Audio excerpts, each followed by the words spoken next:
2027 সালে দেশে জনগণনা হবে। তার আগে কি পদ্ধতিতে জনগণনা করা হবে তার প্রাথমিক রূপরেখা তৈরি করতে গিয়ে বড় সিদ্ধান্ত নিল রেজিস্ট্রার জেনারেল অফ ইন্ডিয়া বা আরজিআই।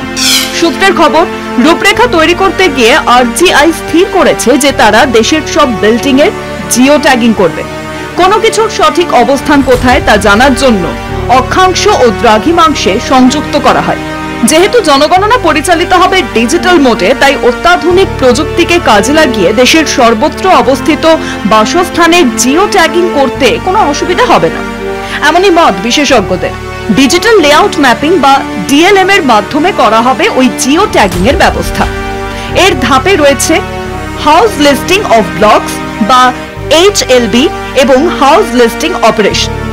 2027 জনগণনাকে মাথায় রেখে গুটি সাজানোর কাজ শুরু করেছে আরজিআই। জনগণনার সম্ভাব্য খরচ হিসেবে এক্সপেন্ডিচার ফিনান্স কমিটির কাছে 14,619 কোটি টাকার অনুমোদন চেয়েছে রেজিস্ট্রার জেনারেল অফ ইন্ডিয়ার অফিস। অনুমোদন পাওয়ার পর আনুষ্ঠানিকভাবে পূর্ণাঙ্গ প্রস্তাব পেশ করা হবে কেন্দ্রীয় মন্ত্রিসভায়।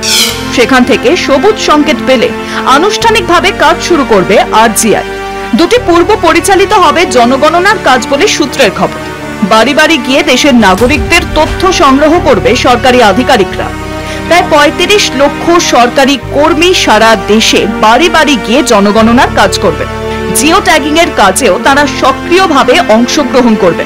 2011 জনগণনায় 27 লক্ষ সরকারি কর্মচারী তথ্য সংগ্রহের কাজ করেছিলেন।